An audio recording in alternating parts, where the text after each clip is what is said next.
first joint appearance by Democratic presidential candidate Joe Biden and his newly announced running mate, Senator Kamala Harris. Yeah, the big moment happened just within the past hour at a school in Wilmington, Delaware. As you can see there, no audience, so no applause. This News government affairs reporter Melissa Russo is in Wilmington covering this event for us. Melissa. Chuck, campaigning certainly seems different these days during the pandemic. A few dozen supporters cheered the motorcade of the former vice president and his vice presidential pick as they departed the campus of this Delaware high school minutes ago. Those cheers, however, quite a contrast from the sort of noticeably flat sound of emptiness throughout most of the event inside. The candidates together for the first time, but not really standing close together at all.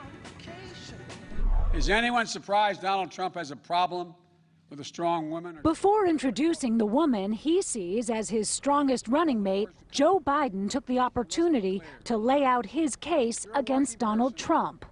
What do we want to be? Calling out the president's record on race, jobs, and the pandemic. But instead of doing the hard work of meeting face to face with congressional leaders, Democrats and Republicans in the White House, like every other president has done in a crisis, to get Americans the relief they need and deserve, Donald Trump is on the golf course. Biden also referenced the historic nature of his pick as Kamala Harris watched from the side of the stage. All across the nation, little girls woke up, especially little black and brown girls, who so often feel overlooked and undervalued in their communities.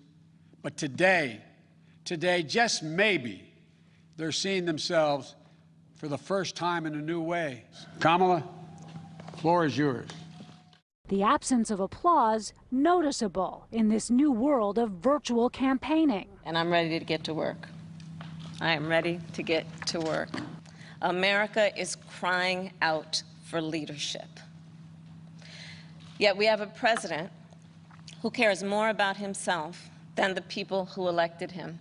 Some Delaware Democrats say they're impressed that Biden was not afraid to choose a running mate who criticized him. It was hurtful to hear you talk about the reputations of two United States senators who built their reputations and career on the segregation of race in this country. What it says is that he's a man.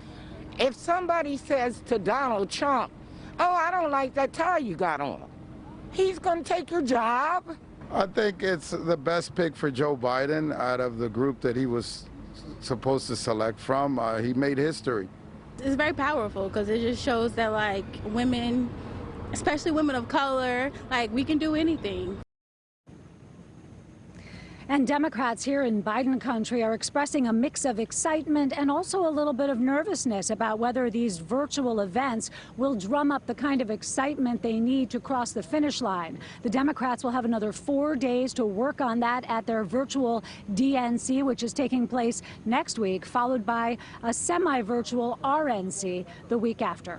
We're live in Greenville in Wilmington, Delaware. Melissa Russo, News 4 New York.